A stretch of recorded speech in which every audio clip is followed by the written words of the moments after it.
ലോകമൊരു മൂന്നാം ലോക മഹായുദ്ധത്തിലേക്ക് പോകുന്നു എന്ന് നമ്മൾ കേട്ട വാർത്ത ശരിവെക്കുന്ന റിപ്പോർട്ട് ലോകത്തിൻ്റെ പല ഭാഗങ്ങളിൽ നിന്നും വരികയാണ്.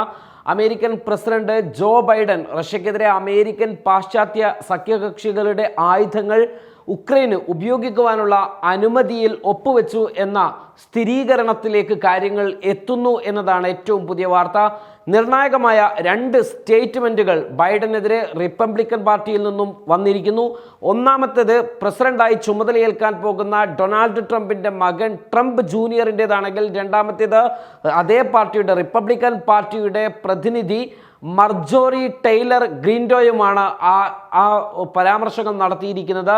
മർജോറി ടെയ്ലർ പറഞ്ഞത് ഇപ്രകാരമാണ്: അധികാരത്തിൽ നിന്നും പോകുന്നതിന് മുൻപ് ബൈഡൻ മൂന്നാം ലോക മഹായുദ്ധത്തിലേക്ക് ലോകത്തെ കൊണ്ടുപോവുകയാണ് എന്നും ഇത് തീക്കളിയാണ് എന്നുമുള്ള സ്റ്റേറ്റ്മെൻറ്റാണ് മർജോറി പറഞ്ഞതെങ്കിൽ, ട്രംപ് ജൂനിയർ, ട്രംപിൻ്റെ മകൻ പറഞ്ഞത്, എൻ്റെ പിതാവിന് സമാധാനം സൃഷ്ടിക്കുവാനും ജീവൻ രക്ഷിക്കുവാനും അവസരം ലഭിക്കുന്നതിന് മുൻപ് അവർ മൂന്നാം ലോക മഹായുദ്ധം നടത്തുവാനുള്ള പദ്ധതികൾ ഉറപ്പാക്കിക്കൊണ്ടിരിക്കുന്നു, അതിനുള്ള നീക്കങ്ങൾ നടത്തുന്നു എന്നുമാണ്. ട്രംപിൻ്റെ ഏറ്റവും അടുത്ത അനുയായിയും വിശ്വസ്തനുമായ ഇലോൺ മസ്കും ബൈഡനെതിരെ രംഗത്ത് വന്നതായും ബൈഡൻ അത്തരമൊരു തീരുമാനമെടുത്തതായി സ്ഥിരീകരിച്ചിട്ടുണ്ട് എന്നുമൊക്കെ ഇലോൺ മസ്കിനെയും ഉദ്ധരിച്ചുകൊണ്ട് അന്താരാഷ്ട്ര മാധ്യമങ്ങൾ ഇപ്പോൾ റിപ്പോർട്ട് പുറത്തുവിട്ടുകൊണ്ടിരിക്കുകയാണ്. നമ്മൾ മുൻപ് പറഞ്ഞ പോലെ അമേരിക്കയുടെ 320 കിലോമീറ്റർ ദൂരം പറക്കാൻ ശേഷിയുള്ള ദീർഘദൂര മിസൈലായ army tactical missile systems missile പ്രയോഗിക്കുവാനാണ് അമേരിക്ക ഉക്രൈന് അനുമതി നൽകാൻ പോകുന്നത്.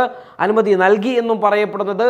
ഈ യുദ്ധത്തിൽ റഷ്യയെ സംബന്ധിച്ചിടത്തോളം റഷ്യൻ മണ്ണിൽ ഏതെങ്കിലും തരത്തിലുള്ള ആക്രമണം ഉക്രൈന് കഴിഞ്ഞിരുന്നില്ല. ഒറ്റപ്പെട്ട ഡ്രോൺ ആക്രമണങ്ങൾ നടത്തുകയല്ലാതെ റഷ്യയുടെ ആകാശത്തേക്ക് ഉക്രൈൻ്റെ യുദ്ധവിമാനങ്ങൾക്ക് പോലും കടന്നു ചെല്ലാൻ കഴിയാത്ത രീതിയിൽ ഉക്രൈൻ പതറുന്ന കാഴ്ച നമ്മൾ കണ്ടതാണ്. റഷ്യയാവട്ടെ ഉക്രൈൻ്റെ 1/5 ഭൂപ്രദേശവും കൈവശപ്പെടുത്തുകയും സൈനിക ഓപ്പറേഷൻ അതിശക്തമായി തുടരുകയുമാണ്. പ്രത്യേക പരിശീലനം ലഭിച്ച ഉത്തര കൊറിയൻ സൈന്യത്തെ ഉക്രൈൻ ഗ്രാമങ്ങളിൽ അഥവാ കീവിലെയും കാർക്കേവ്സിലെയും ഒക്കെ ഗ്രാമങ്ങളിൽ പ്രവേശിപ്പിക്കുകയും അവിടെ പ്രവേശിച്ച സൈനികർക്ക് അവിടുത്തെ കുടുംബങ്ങളെ വീടുകളിൽ നിന്ന് ഒഴിപ്പിക്കുക, സ്ഥാപനങ്ങൾ ഒഴിപ്പിക്കുക, അഥവാ അവിടെയൊക്കെ റഷ്യക്ക് ആക്രമണം നടത്തണമെങ്കിൽ റഷ്യ ആളപായം വരുത്താതെ നോക്കുന്ന ഒരു രാജ്യമാണ്. ഈ യുദ്ധത്തിൽ ഉക്രൈനെതിരെ കൂടുതൽ ആളപായങ്ങൾ നടത്തിക്കൊണ്ടുള്ള ആക്രമണ ശൈലിയല്ല റഷ്യ സ്വീകരിച്ചിരിക്കുന്നത്. അതുകൊണ്ട് തന്നെ ആളുകളെ ഒഴിപ്പിച്ച ശേഷം ആ പ്രദേശം തങ്ങളുടെ അധീനതയിലേക്ക് കൊണ്ടുവരിക എന്നതാണ് റഷ്യയുടെ തന്ത്രം.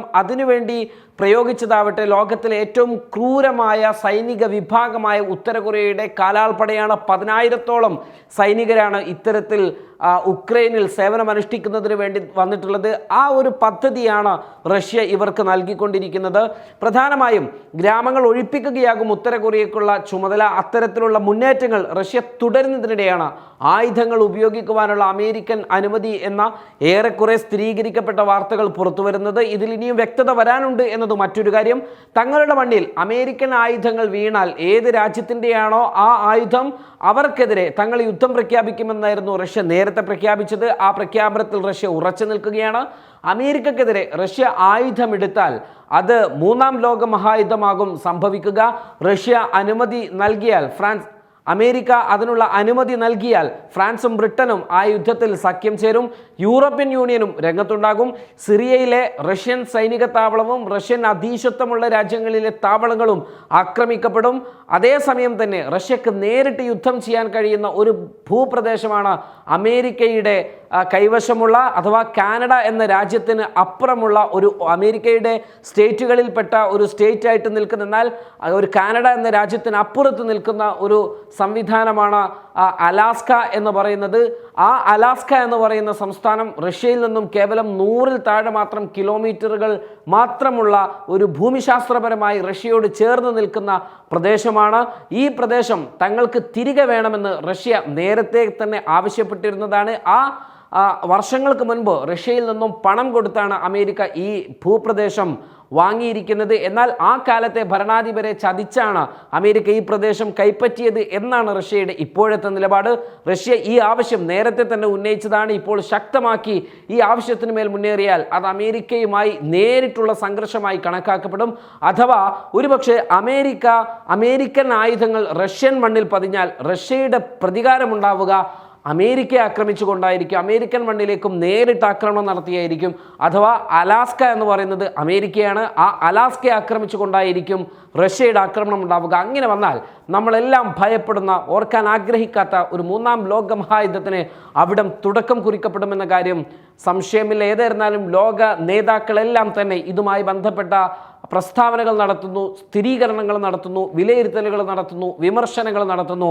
നമുക്ക് കാത്തിരുന്ന് കാണാം അമേരിക്കയിൽ നിന്ന് നമ്മൾ കേട്ട വാർത്തകൾ സത്യമാണോ അല്ലയോ, അതല്ല ആ തീരുമാനത്തിൽ നിന്ന് അമേരിക്ക പിറകോട്ട് പോകുമോ എന്ന്.